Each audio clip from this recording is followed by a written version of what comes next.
Mis amados, bendiciones. Bienvenidos una vez más para disponer su corazón y recibir este mensaje que el Señor tiene para edificación de nuestra vida en este día. Le agradezco a usted grandemente estar pendiente allí de este mensaje, por recibirnos, por prestarnos sus pantallas, sus hogares y poder nosotros penetrar allí con este mensaje que el Señor trae para edificación de sus vidas y de todos los que están a tu alrededor. Si no te has suscrito a nuestro canal, yo te invito a que te suscribas, a compartir este mensaje y hablar a los demás acerca de lo que te está bendiciendo, estos mensajes que tú estás recibiendo. Así que invítale, denos su like allí. Si hay algo que a usted le bendice de este mensaje, déjenos su comentario allí donde está, pues donde pueda escribir y poder continuar nosotros también siguiendo con todos ustedes, llevándole pues esta palabra de Dios que seguro va a transformar vidas.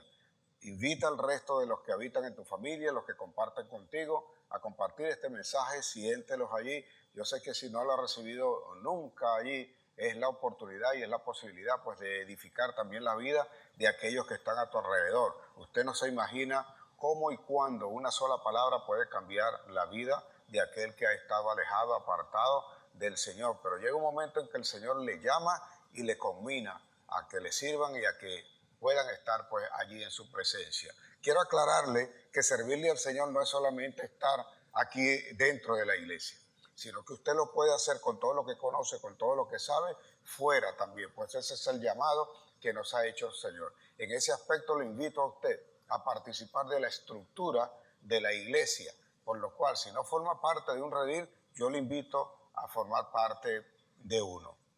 Igualmente quiero invitarle a usted para los días domingos a las 10 de la mañana a que venga a compartir la experiencia. El Señor es mi pastor, venga a vivirla acá en este recinto, este avivamiento que estamos teniendo acá, donde estamos transformando vida, donde estamos cambiando la forma también de ver a Jesús, la forma de leer la palabra, de recibir y leer, como suelo decir, con ojos nuevos. Así que usted está invitado por el tema pandemia. Estamos haciendo un solo servicio los días domingos a las 10 de la mañana. Así que te espero. Estamos acá en la avenida Bolívar de Lechería. Y si tienes pues a bien venir a bendecir al resto de las personas que están aquí y recibir una bendición para tu vida, te esperamos acá con los brazos abiertos en el nombre de Jesús. Allí mismo donde usted está, levante su mano y repita conmigo. Al cielo y la tierra tengo por testigo que mi Señor ha puesto delante de mí la vida y la muerte, la bendición y la maldición. Yo escojo hoy la vida para vivir en bendición junto a los míos, porque mi boca se ha llenado de la palabra de Dios y ella está llena de bendición. En el nombre de Jesús, amén, amén y amén. El día pasado estuve conversando con un maestro de la música y él me acotaba algunas cosas de lo que nosotros hemos venido haciendo acá en la iglesia, el avivamiento que estamos teniendo, el cambio y la transformación que estamos experimentando dentro de la iglesia. Y sorprendentemente o asombrosamente él me decía que cómo habíamos hecho nosotros para crecer en el momento más difícil, en el momento más crítico, hacer las cosas conforme el Señor nos los había establecido, cuando todos los demás estaban bajando la Santa María, estaban haciendo una cantidad de cosas para dejarlo todo, para apartarse, para irse, inclusive para salir del país.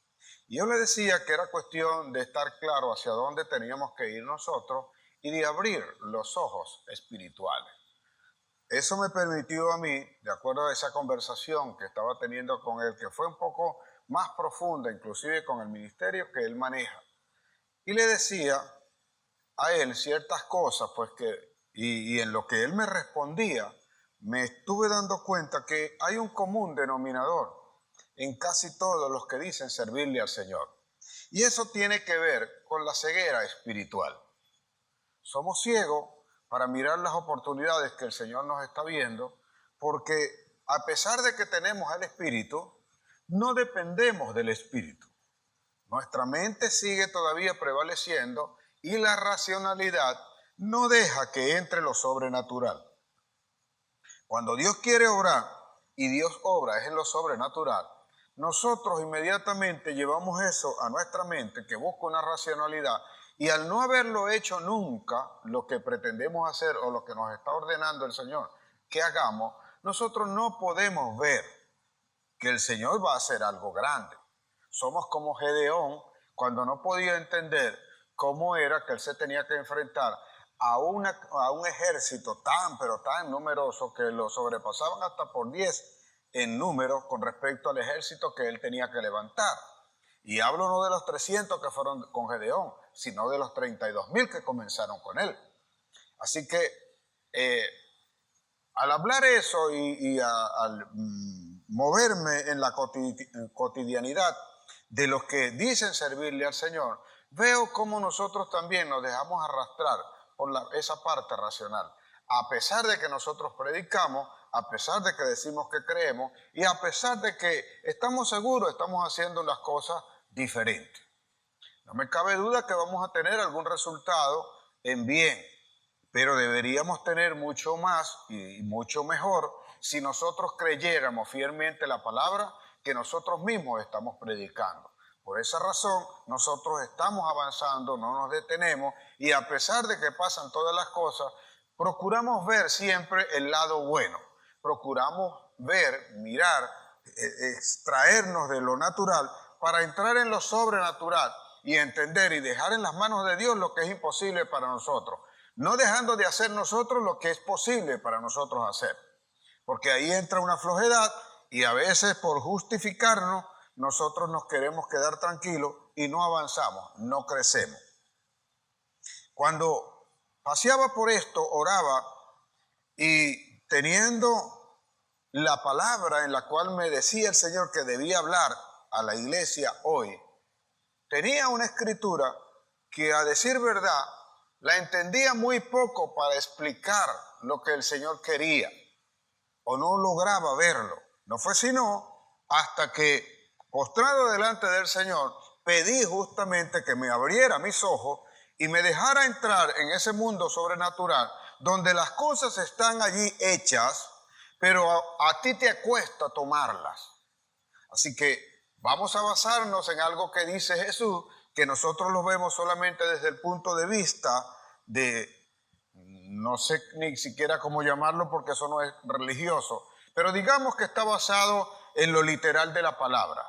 Para aquellos que manejan solamente el Evangelio como algo superficial, basado solo en la letra, cuando debemos estar basados en lo espiritual y no solo en la letra. Hay un pasaje en el libro de Mateo, el Evangelio de Mateo, en capítulo 9, versículos 36. Allí dice que Jesús se paseaba o visitaba las diferentes ciudades y que iba por diferentes ciudades e iba sanando e iba curando a los enfermos, echando fuera a los demonios. Y si dice la palabra que él iba por diferentes ciudades, entonces Jesús tenía una gran actividad y no estaba tranquilo. Estaba yendo de ciudad en ciudad, estaba caminando, y a pesar de que lo que estaba enfrentando eran situaciones que eran adversas para las personas, para Jesús no lo era así, sino que era la oportunidad más bien de él para hacer aquello que Dios le había ordenado hacer. Cosa que nosotros no vemos a veces. Cuando nosotros vemos crisis, cuando nosotros vemos enfermedades, cuando nosotros vemos situaciones adversas, solo vemos aquello que está mal. Y no logramos ver lo que también Dios tiene en bien para eso, la forma de exaltar su nombre, la forma de nosotros poder entrar allí y hacer una cosa diferente. No logramos ver lo bueno dentro de lo malo, porque solamente fijamos nuestros ojos en aquello malo que está ocurriendo y no en lo bueno que puede hacer el Señor.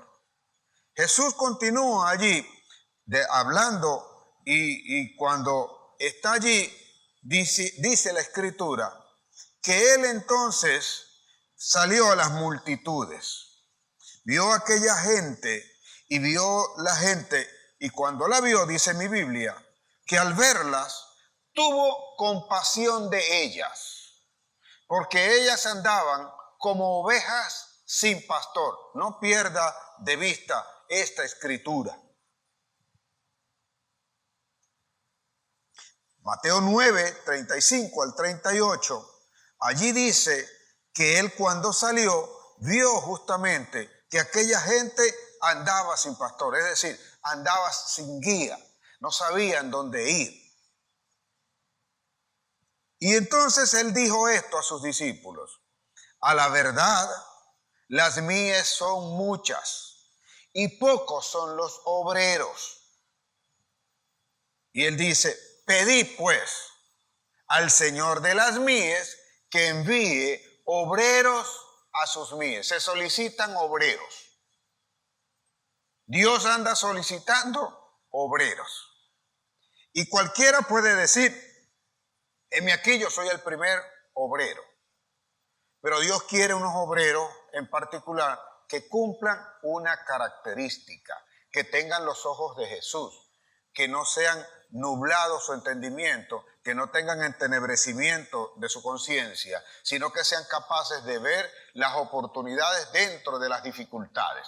Que cuando hay crisis hay algo nuevo que se puede hacer, algo nuevo puede surgir. Jesús, a pesar de que las condiciones eran adversas, Jesús salía a sanar a todos aquellos que estaban en la ciudad. Jesús salía a ayudar, Jesús salía a tender la mano, y cuando se da cuenta de lo que está ocurriendo, se percata de que toda aquella gente está en esa condición porque no hay quien los guíe, no hay quien los limpie, no hay quien los sane, no hay quien les hable, no hay quien los edifique, no hay quien los oriente, no hay quien les esté diciendo las cosas que pueden llegar a hacer. Sabe Jesús que le va a ser difícil a esta gente envuelta en esta situación, que su mente, su razón es la que se está imponiendo, y están pensando con el estómago, están pensando con la necesidad. Por eso dejan de hacer las cosas que son para el Señor, porque ellos dicen que tienen que comer, ellos dicen que tienen que vestirse, ellos dicen que tienen que hacer otras cosas, que tienen que sustentar a la familia, que si no los hijos se le van a morir de hambre, que si no, no va a tener casa. Todas estas cosas pasan por su mente, y entonces están lejos de llegar a hacer lo que Dios quiere que van a hacer. Para romper con todo eso que está allí, necesitan a alguien que les guíe, alguien que pueda confiar en el Señor, alguien que pueda tomar la palabra de Dios, alguien que pueda poner por obra lo que le está recibiendo, alguien que se dedique a pedirle la dirección al Señor, alguien que se congregue, alguien que venga a esta iglesia, alguien que esté viviendo la experiencia del Señor es mi pastor, para saber la predicación que está recibiendo, para saber que hay una palabra que puede cambiar vida, para saber que hay algo diferente a lo que hasta ahora están mostrando, y pueda entonces compartirlo con los demás, y habiéndolo compartido con los demás, ya no sea él solo, sino que sean muchos los que están dirigiéndose o guiándose por medio del Espíritu a hacer cosas que nadie había hecho, o a ver cosas que nadie puede ver en las circunstancias donde se encuentra hoy el pueblo, la ciudad, la gente, todos aquellos que tienen necesidad. Andan buscando esos obreros, se solicitan obreros. A la verdad, las mías son muchas. Si las mías son muchas, entonces hay muchas oportunidades. Hay más oportunidades que obreros. Hay más oportunidades que gente que quiera verdaderamente abordar las cosas del Señor como Él quiere que las haga. Por eso dice Él que tienen que clamarle al Señor. Pedid al Señor de las mies que envíe obreros. Tú y yo no podemos decir simple y llanamente de nuestra propia voluntad, no ser de que la pongamos en la mano del Señor, decir yo voy a hacer las cosas para Dios. Porque aunque sean para ti, te vas a cansar. Si tú no te pones en las manos del Señor y no eres guiado por el Espíritu, cada vez que tú veas una imposibilidad te vas a querer rendir. Vas a querer decir que eso no es de Dios. Vas a querer pensar que si tú no trabajas, no vas a comer, cuando hay un Dios que te está garantizando la comida. Yo sé que confiar en Dios de esa manera no es fácil, pero ahí están todas las oportunidades. Jesús estaba dispuesto para sanar. Y entonces dice, ¿por qué hay tanta gente todavía? Porque necesitamos obreros. ¿Por qué hay tantas oportunidades que nosotros no podemos ver? Porque los obreros no han sido enviados por el Señor. Los obreros se han levantado ellos de su propia necesidad y quieren satisfacer su propia carne, no la voluntad del Espíritu, no lo que el Espíritu le está diciendo. No entendemos que cuando nosotros hacemos para el Espíritu, nuestra carne también es satisfecha. Pero cuando hacemos solo para nuestra carne, el espíritu queda insatisfecho. Una cosa es servirle al Señor bajo la dirección del espíritu, y otra cosa es querer servirle al Señor bajo la dirección de nuestra carne, de nuestra alma, de nuestro razonamiento o de nuestro parecer. Eso debemos entenderlo y tenerlo bien claro para que nosotros podamos avanzar. Ese es el que va creciendo y a pesar de las enfermedades no se enferma. A pesar de las necesidades, Él no las tiene. Y a pesar de las circunstancias, Él no es que la evade, Él sabe cómo superarla. Porque pone su vida en orden. Él pone cada cosa en su lugar. Él sabe cuándo terminar una cosa. Él sabe cuándo empezar la otra. Él sabe ordenarse. Él le va poniendo primer orden a su vida, luego a su familia y luego a todos los que influyen. Por eso a nosotros nos cuesta cambiar. Sabemos que eso hay que hacerlo, pero no lo queremos aplicar para nuestra vida. Ese es un sacrificio, ese es un cambio, y los cambios a veces duelen. Cuando tú tienes que dejar una cosa, correr el riesgo de quedar en las manos del Señor. Yo sé que no es fácil, porque de repente tú no encuentras, como por ejemplo cuando el Señor dice que te podemos comprar sin dinero. ¿Cómo compro sin dinero? Si el tipo en el supermercado, en la bodega o en donde quiera que yo voy, lo primero que me va a decir es que le pague. ¿Cómo voy a hacer eso, pastor? ¿O cómo hago eso, Dios? Clame al Señor y yo le aseguro le va a dar una respuesta. Porque lo primero que va a hacer Dios es que te va a prosperar para que nunca te falte el dinero. Venid a mí y comprad sin dinero, Señor. Venid a mí, dice Él. ¿Por qué lo está diciendo? Porque Él está dispuesto a satisfacer. Él está dispuesto a hacer que tu trabajo aparezca. Si tú lo ordenas como debe ser, que aparezca el sustento, que aparezca algo donde de repente nunca vas a dejar de ser sustentado. Pero si eso pasa a un segundo lugar y tu necesidad pasa primero, entonces nunca vas a ver la oportunidad, por más que estén allí. Hay muchos enfermos, pero tú no puedes sanar a ninguno. Hay mucha gente con necesidad, pero tú no puedes suplir ninguno, porque tú eres parte de esa necesidad. Cuando entiendas que ya tú no eres parte de eso, sino que eres satisfecho por el Señor, entonces vas a ver cómo la prosperidad llega a ti y tú comienzas a surgir, comienzas a levantarte, comienzas a prosperar y comienzas a ayudar a todo lo demás. Es algo que cuesta a tu mente poderlo entender, y por eso dice Pablo que estas cosas se tienen que entender es por medio del Espíritu. Si no lo entiendes de esa manera, va a ser difícil, en vano. Este mensaje lo puede ver usted y lo puede repetir cuantas veces sean necesarias hasta que entre el mensaje y la palabra se anide en tu corazón y puedas entender que la dependencia es de Dios. Porque Él fue el que te estableció acá. Él es el que sabe lo que tú vas a hacer. Él es el que sabe lo que tú necesitas. Él es el que sabe lo que te va a dar. Para hacer esto, nosotros tenemos que depender completamente del Señor. Observe esto que le pasa al profeta Isaías. Siendo profeta, él vivía en medio del pueblo de Israel. Y como a veces estamos nosotros en la iglesia, creemos que por el solo hecho de ir a la iglesia ya estamos resueltos. No, ir a la iglesia es el primer paso. Por eso no puedes dejar de asistir a la iglesia, porque es constante, es continuo, es donde el Señor te abre el entendimiento, es donde el Señor te habla. Y entonces en tu comunión con el Señor, en la intimidad, leyendo la palabra y orando, te viene la revelación de lo que recibiste. Y aquí vienes a reforzarlo, aquí vienes a recibirlo, aquí vienes a consolidarte, aquí vienes a entender que no solamente eres tú el que va a recibir esa palabra, sino la multitud que alrededor tuyo también viene a congregarse y a buscar de la presencia de Dios. El profeta Isaías vivía en medio del pueblo de Israel. Y era profeta, supuestamente tenía acceso al Señor, como pueden pensar algunos porque están en la iglesia. De repente él tiene una visión. Isaías 6 dice que él tiene una visión y viene entonces, comienza a ver unos seres vivientes que tienen alas, que tienen cuatro caras, que tienen música, que están haciendo cosas para el Señor. De repente el hombre se da cuenta que eso es una visión de Dios. Y cuando se da cuenta que es una visión de Dios, lo primero que le viene a su mente es algo que se hace prohibitivo en la ley, por lo cual la mente lo asimiló y él dice entonces lo siguiente: ay, he aquí que muerto soy, porque siendo yo hombre de labios pecadores y que habita en medio de un pueblo que tiene labios pecadores, he visto al Dios vivo. Porque ellos ya conocían o sabían que el que veía a Dios se moría.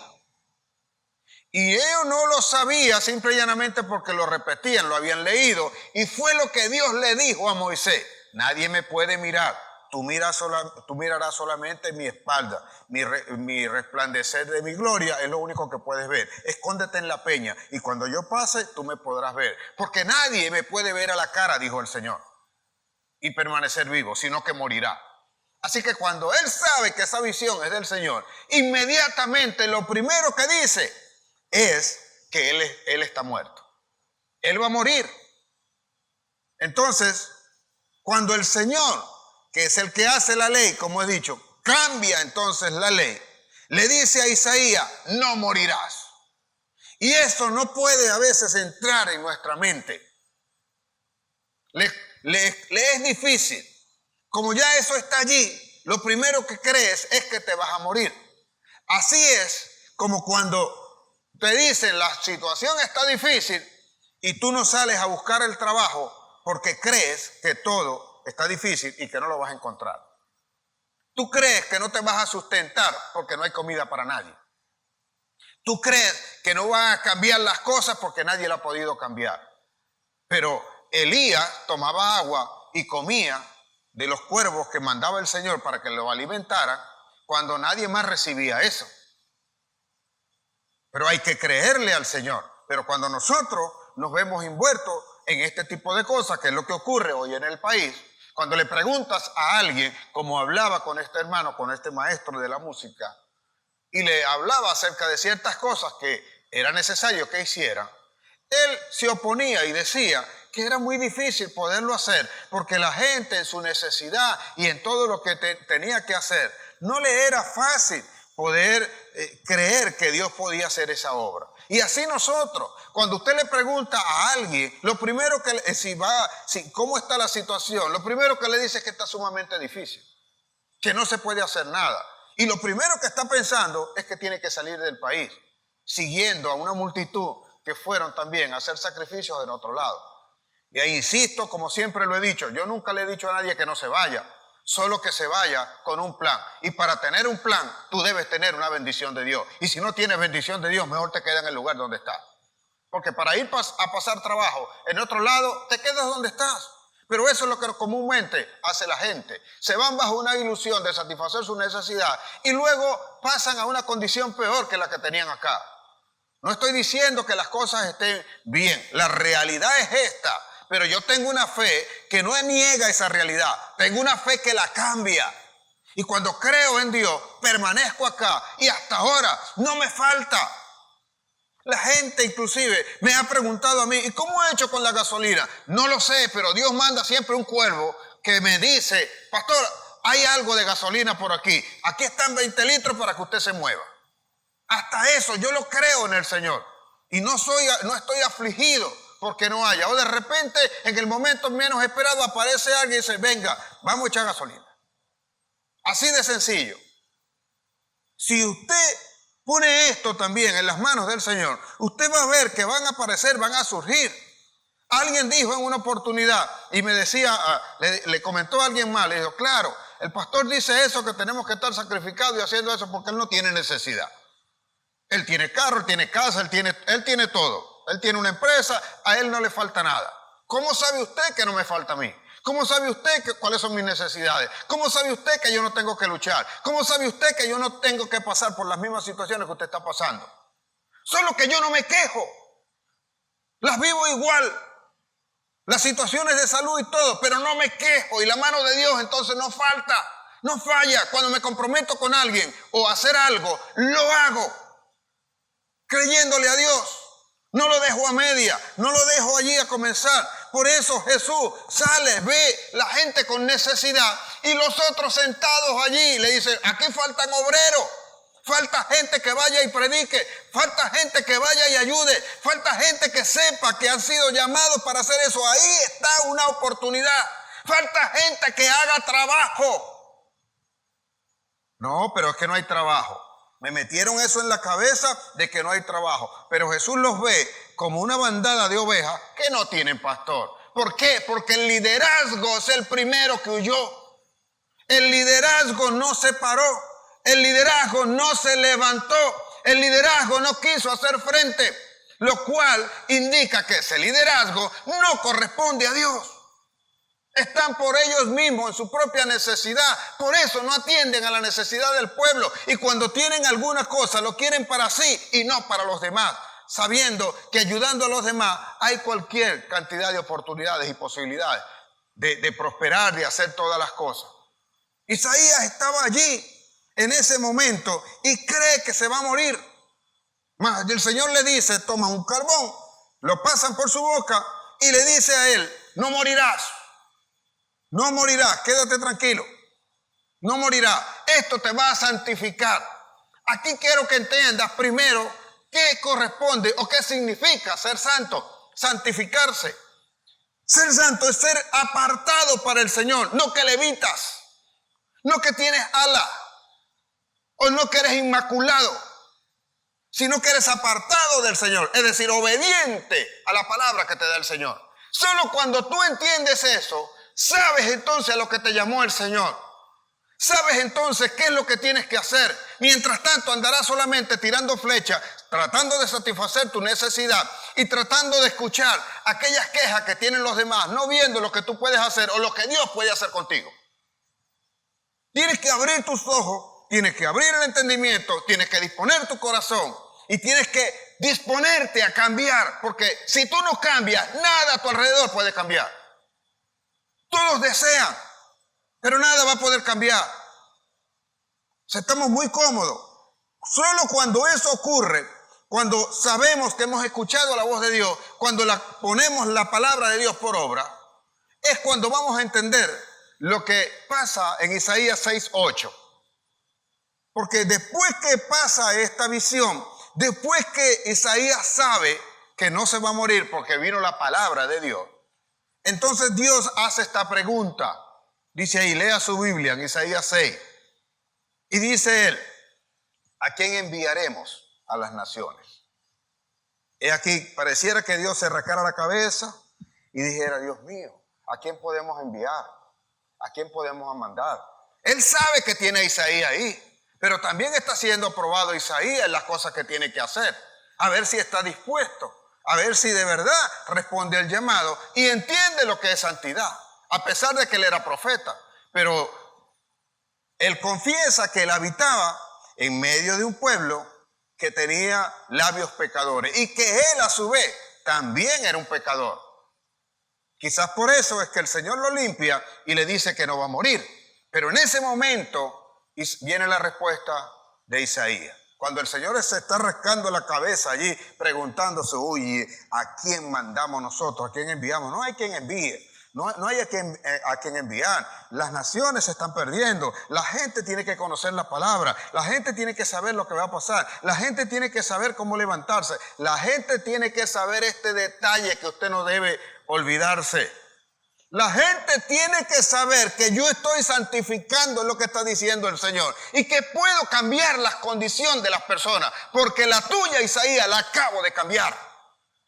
Tú sabías que si me veías a mí te ibas a morir, pero yo te estoy diciendo que no vas a morir y que yo voy a estar contigo. Cuando Isaías entiende eso, entonces hay algo que todos conocemos. Entonces Isaías creo que levantó la mano y le dijo al Señor, Señor, heme aquí, envíame a mí. Porque ahora sabe lo que tiene que hacer. Ahora sabe que el Señor no lo va a matar. Ahora sabe que si el Señor no es el que lo mata, mucho menos el enemigo también lo va a matar. Mucho menos alguien que se levante. Cuando Él vaya a morir, lo va a hacer porque Dios quiere, no porque los demás quieran. Cuando algo malo te vaya a pasar a ti, va a pasarte porque Dios lo va a permitir, no porque quien se levanta contra ti lo quiera hacer. Si eso está claro en nosotros, entonces yo voy confiado a obrar, a actuar, a hacer aquello que Dios me está enviando. Entonces puedo decir al Señor, como dijo Isaías: Señor, heme aquí, necesitas un obrero, estás solicitando obrero, heme aquí, yo soy el primer obrero que tú tienes. Yo he entendido eso y por eso yo no me detengo ante nada. Por eso entro en una cosa, por eso participo en otra, por eso oriento a todos los demás, por eso voy buscando siempre que sea Dios el que se establezca, que sea la iglesia la que tome la decisión, la que haga, la que sea preponderante ante cualquier situación, y que seamos los hijos de Dios los que en justicia de Dios ejerzamos función de gobierno. Porque no basta simple y llanamente con venir acá, levantar la mano, aleluya, gloria a Dios. Sí, yo sé eso, yo leo la Biblia y yo oro. Pero no estamos cambiando nada a nuestro entorno, no estamos cambiando nada a nuestro alrededor. Tú tienes que influir, tú tienes que ir seguro, tú tienes que saber que es Dios el que te está enviando y que donde entro allí soy capaz de hacer las cosas. No porque yo quiero, sino porque Dios me envió. Eso fue lo que entendió Isaías. Y ahora sabía que era santo. Y ahora nadie le podía decir a él: ¿qué santo vas a ser tú? Él, el que le decía eso, no entendía lo que él ya había entendido por el Espíritu. Y esta es la diferencia que nosotros tenemos. Al menos yo la tengo. Yo no estoy acá porque yo quise o porque hombre alguno quiso. Yo no soy, digamos, líder de esta iglesia o pastor de esta iglesia porque unos ancianos se reunieron y dijeron: vamos a nombrarlo a él de pastor.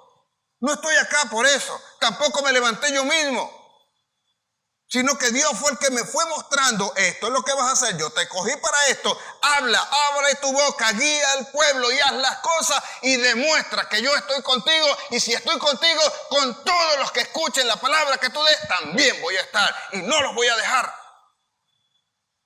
Si lo puedo hacer con uno, lo puedo hacer con miles, pues todos son mi creación. Ahora, esto implica que nosotros tenemos que ser diligentes. Porque así como salió Jesús y vio toda aquella gente donde había esa multitud de oportunidades, sin embargo no había quien se encargara de eso, porque ¿cuál es lo primero que nosotros pensamos? Ah, bueno, es que eso no lo pagan bien, eso no lo remunera. Ay, no, yo no voy a hacer esto. No, eso tampoco es así. O sea, y comienzo a hacer una escogencia y comienzo a dedicarme a otra cosa, nunca voy a ver la oportunidad. Por eso tenemos que ser diligentes. Y pensé en algo que bíblicamente lo había visto siempre, pero no de la manera que ahora te lo voy a explicar, como me lo reveló el Espíritu Santo. Proverbios 13:4 dice allí lo siguiente: el alma del perezoso siempre desea y nunca alcanza, mas el alma del que es diligente, ese siempre será prosperado. Escuche bien, se lo voy a repetir. El alma del perezoso siempre desea y nunca alcanza, mas el alma del diligente, esta será prosperada. Perezoso no es solamente el que se queda en su casa, porque a veces nos quedamos en la definición de la palabra, de la letra, o el que no quiere hacer una cosa, sino el que vive deseando para sí mismo, para su alma, y no prospera en el alma. Puede ser un esclavo del trabajo, puede matarse trabajando todos los días y va a ser, como dice el Señor en Ageo, siempre lo va a echar en saco roto. Parece que el dinero nunca le rinde, porque no se ha dado cuenta que su preocupación, primero que Dios, es el dinero.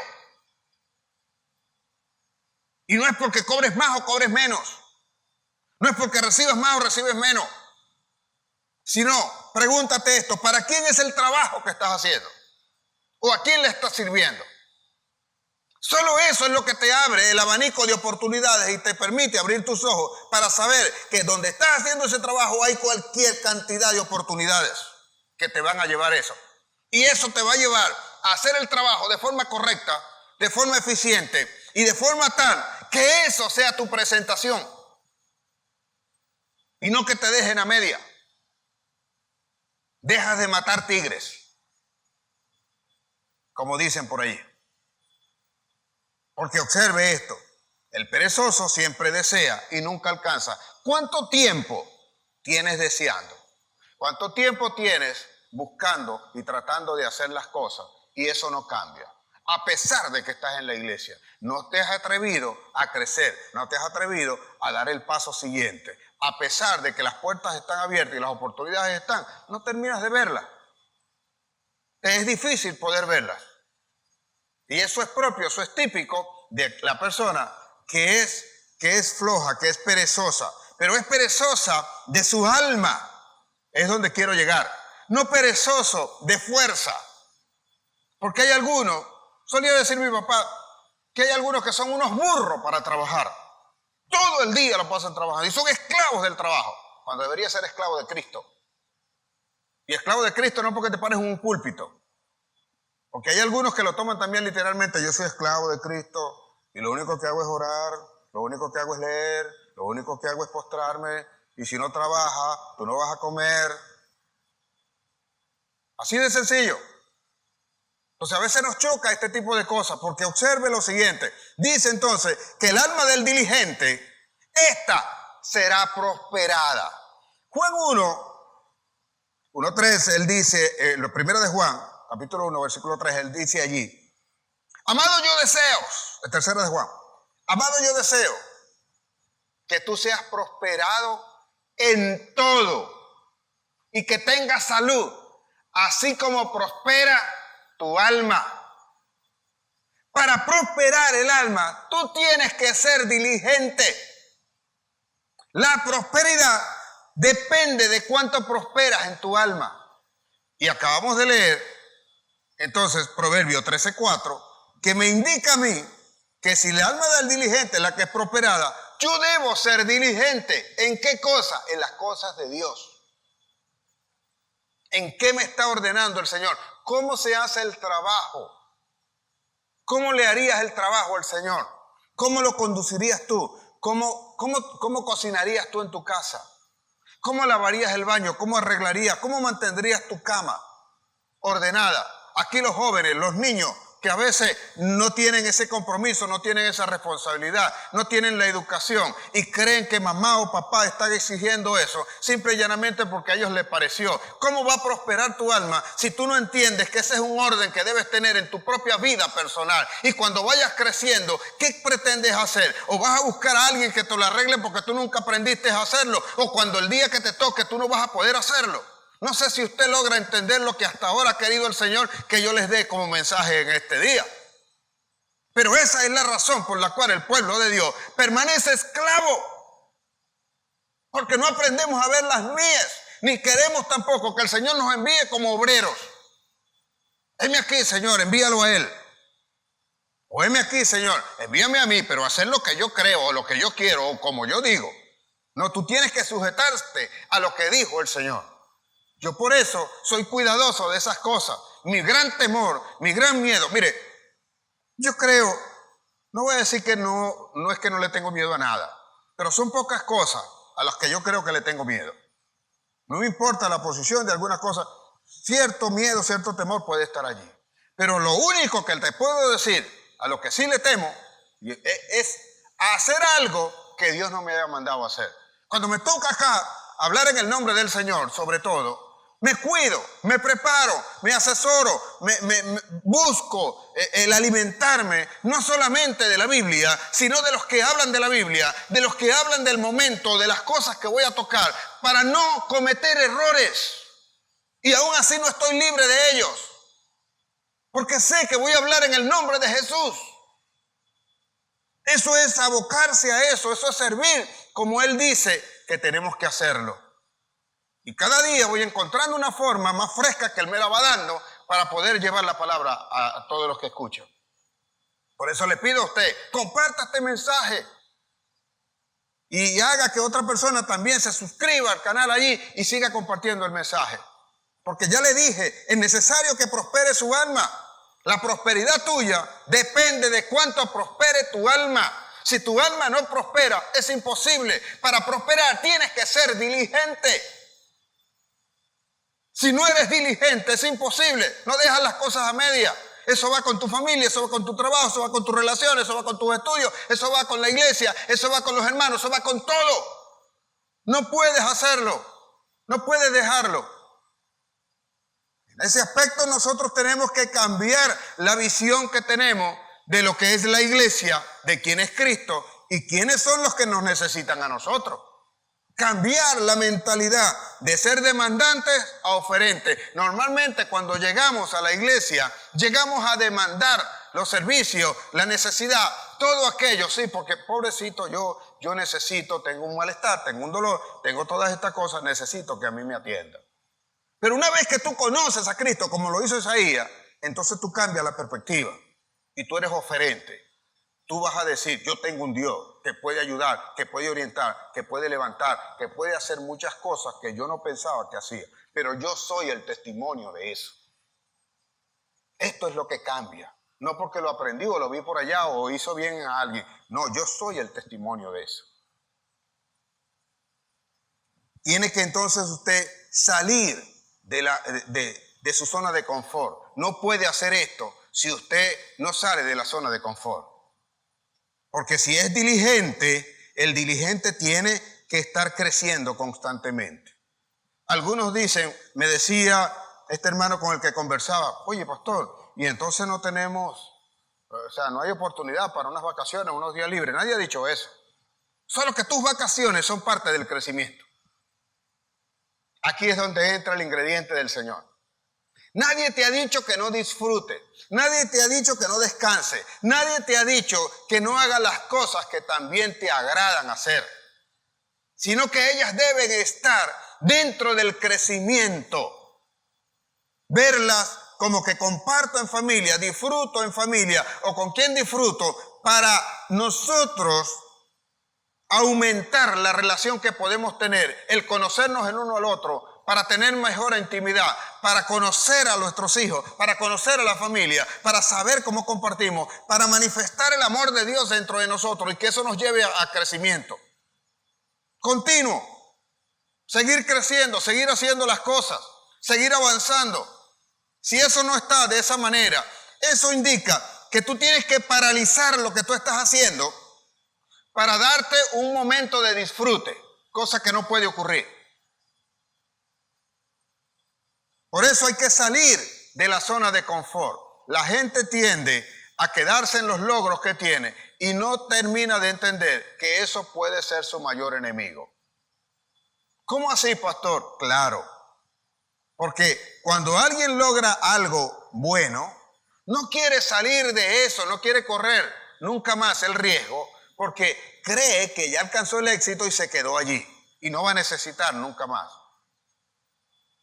Tú tienes que seguir creciendo. En una relación matrimonial, tú no puedes quedarte pensando todo el tiempo que la relación que ahora viene en matrimonio era la misma que tenías cuando tenías el noviazgo.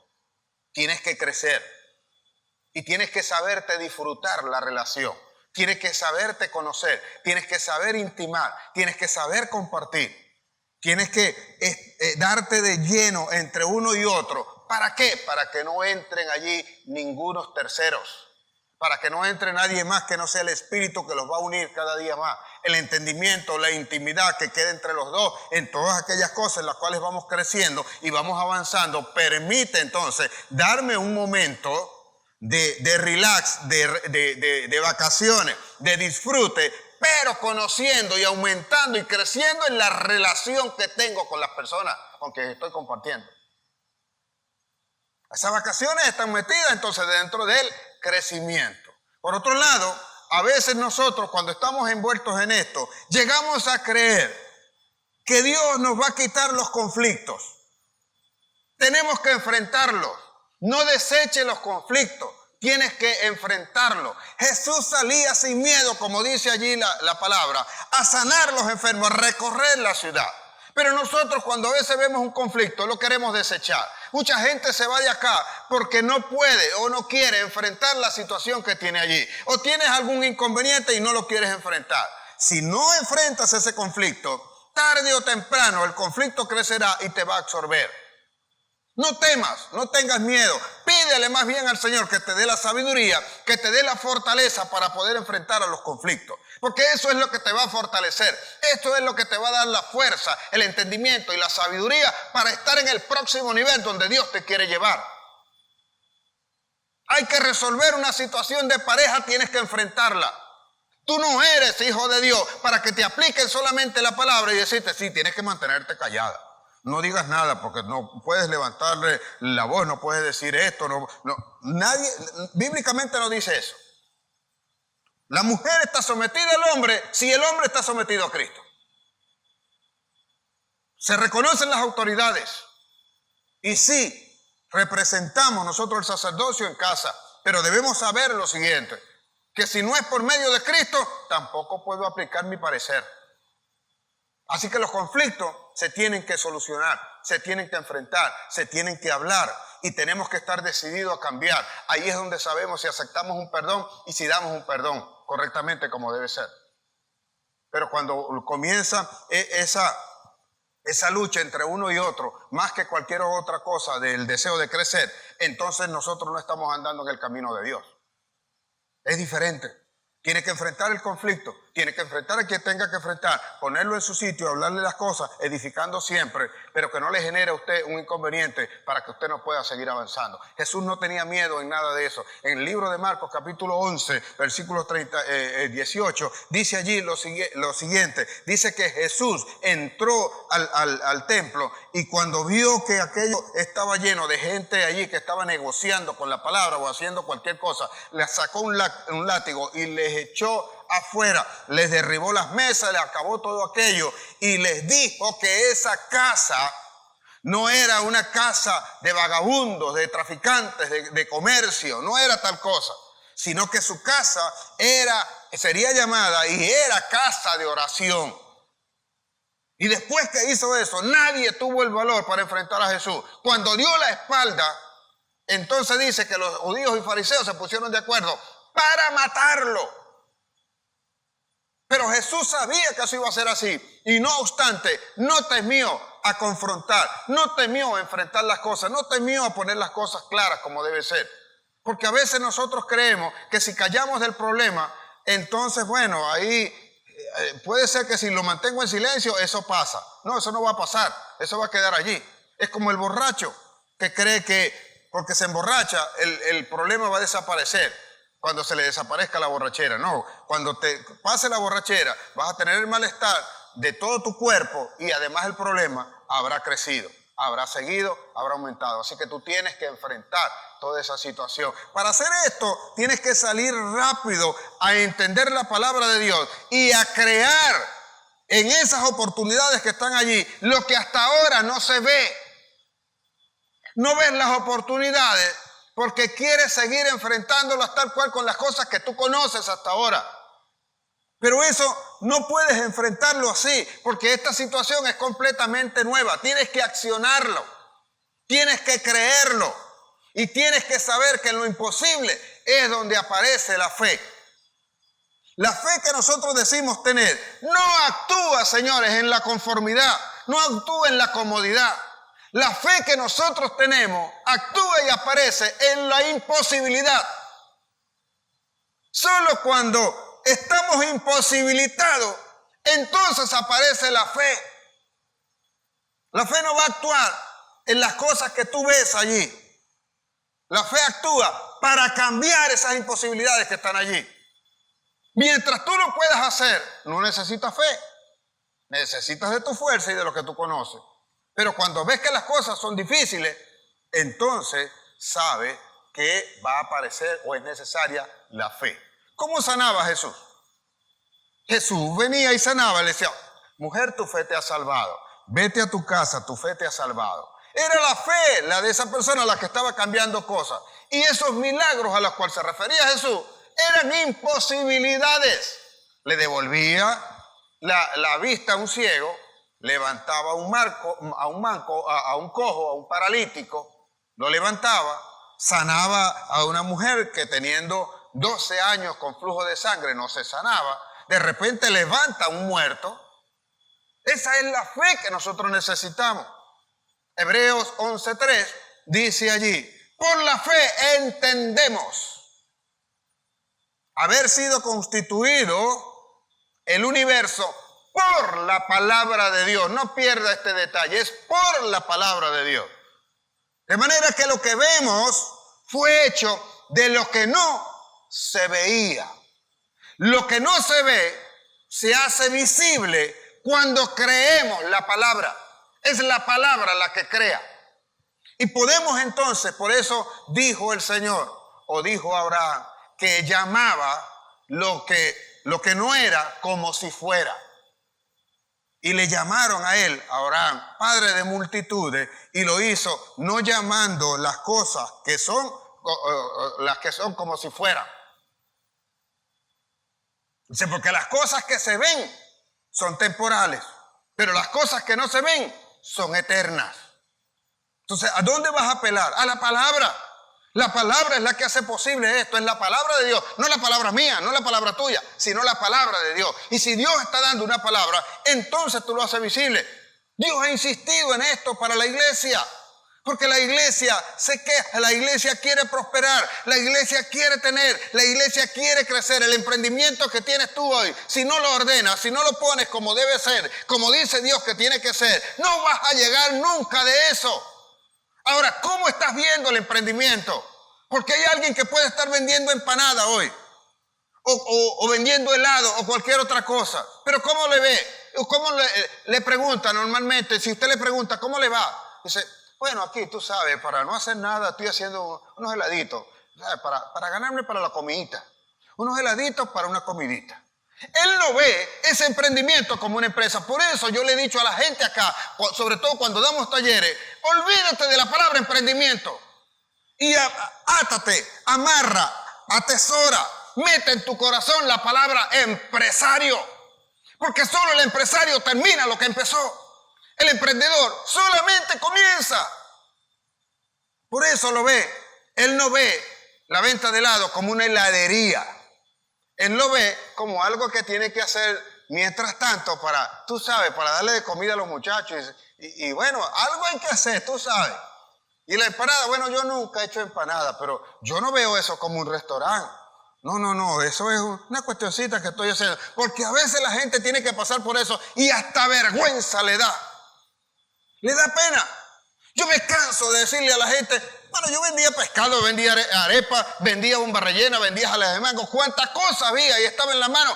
Yo iba, pero nunca vi eso como algo de que para comer, tú sabes, para tener allí. No, yo sabía que tenía que convertirme en eso, por eso aprendí a gerenciar, por eso estudié, por eso me formé. Por eso de repente no le es muy fácil venir y echarme cuento de todas estas cosas. No le digo a nadie, no publico en ningún lado mi currículum, pero cuando la gente viene, choca a veces porque creen que yo no conozco eso.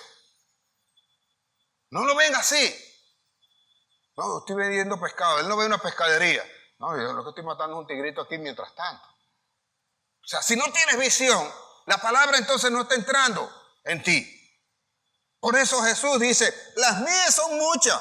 Hay que sanar a mucha gente. ¿Cuántos pueden creer la palabra de que Dios le ha dado el poder y el don para sanar, para orar y sanar a los enfermos? Ah, no, yo no. Tienen que llamar al pastor. Sí, porque yo vi un día que él le puso la mano a alguien y entonces, oye, el tipo lo sanaron. Yo no puedo hacer eso. Igual te va a pasar, no, ese es él, porque él estudió, porque él hizo esto, sí, y él tenía plata. ¿Y cómo que tenía? ¿Acaso que yo nací con la plata que pueda tener? O con la casa que yo tengo hoy día, o con el carro que tengo hoy día, o con la iglesia que estamos manejando ahorita. Yo no nací con eso. Vino de la nada. Los que conocen la historia de esta iglesia saben dónde nació la iglesia, en un estacionamiento. Y ahí no había absolutamente nada. Mire todo lo que tenemos. Y alguna gente dice, oye, vale, pero ustedes han crecido y aún falta. No tenemos ni la más mínima idea hasta dónde vamos a llegar. Cuando tengamos una televisora con productores y todas estas cosas, que tengamos todo haciéndole para el Señor. Entonces dirán, oye, sí. Claro, sí, ellos sí tienen. Pero nosotros nunca teníamos. Creímos al Señor. Y estamos creyendo y vamos por más. Vamos por más. Eso es lo que usted tiene que pensar. Eso es lo que tú tienes que crear. Que vean las mías y vean la gente que tiene la necesidad y sepas que Dios te cogió para que entonces tú suplas las necesidades de esa persona. Y cuando sabes que vas a suplir la necesidad de la persona, viene el entendimiento de lo que tienes que hacer para ver cómo ayudas a toda esa gente. Y el primero que vas a cambiar eres tú. El primero que entiende o sabe que eso está pasando eres tú. Ponga lo que cree por obra. Si no lo pone, olvídelo. Puedes tener fe, puedes decir cualquier cosa. Santiago 2. Santiago viene y dice, ¿de qué le vale a alguien decir que tiene fe? ¿Será que la fe le puede salvar por sí sola? Él pregunta eso. El apóstol Santiago pregunta eso. El versículo 17 del capítulo 2 dice, ¿acaso no sabéis que la fe sin obra es muerta?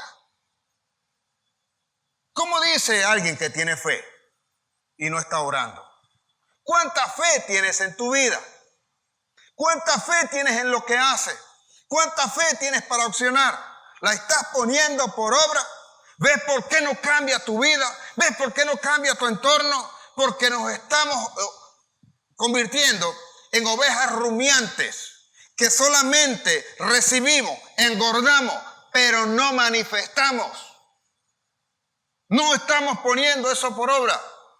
No se dan cuenta acá del riesgo que yo he corrido y que corren los que están conmigo acá de hacer esto, de emprender en esto, de meternos en esto, en empresa, en política, en educación, en todas las cosas que sea necesario, porque a eso nos mandó el Señor, creyendo que voy a poner una palabra por obra. Él dijo que nosotros íbamos a ocupar posiciones de eminencia y que íbamos a tener una universidad para enseñar a la gente a andar en la palabra de Dios y en lo que tiene que hacer. Y yo lo creo. Mis ojos todavía no lo ven hecho verdad, pero también cuando empecé en la iglesia tampoco veía, o mis ojos veían lo que ahora veo. Y he dicho que nosotros hemos sido escogidos de parte de Dios para predicarle a multitudes. Y eso viene. Y eso viene. Cuando ya no quepamos acá, cuando nosotros estemos allá creciendo, haciendo, cuando vean la ejecución de la primera escuela o que quizás comience con el primer preescolar, a lo mejor quizás el maternal, pero por allí vamos a comenzar y esas cosas después que se hagan llegarán allá. ¿Por qué? Porque las mías son muchas, las mías son muchas, las oportunidades son muchas, hay que aprender a verlas. Pidámosle pues al Señor para que Él envíe obreros a sus mies. Solicitamos obreros, estamos buscando los obreros, estamos buscando gente que crea la palabra de Dios primeramente, gente que esté dispuesta a ir, gente que esté dispuesta a conquistar, gente que esté dispuesta a saber que todo lugar que pise la planta de sus pies será para Cristo, será para el reino, y así nosotros creceremos e iremos mucho más allá en el nombre de Jesús. Padre, yo te bendigo en esta hora. Y te doy gracias porque a ti te ha parecido, Señor, entregar el reino a esta pequeña manada. Por tanto, pequeña manada, no tengáis miedo, porque en las manos de Dios estamos. Y seguros que si ponemos esta palabra por obra, la entendemos, la anidamos en nuestro corazón, llegaremos mucho más lejos de lo que hasta ahora hemos llegado. Quienes confían, quienes creen en Dios, no le espera sino la eternidad de estar allí adorando delante del Señor, sin olvidar que es Dios el que nos guía en todo momento. Por tanto, vendrá la sanidad, vendrá la prosperidad, vendrá el crecimiento que nosotros estamos buscando, vendrá el entendimiento en la familia, y el amor de Cristo y el Espíritu Santo se van a glorificar estando en medio de cada hogar, de cada sitio donde nosotros estemos. Seguros estamos, Señor, que tú también conoces nuestros corazones y nuestros entendimientos, y sabes, Señor, cuán limitados somos nosotros y los impedimentos que tenemos para no seguir tu palabra. Yo te ruego pues hoy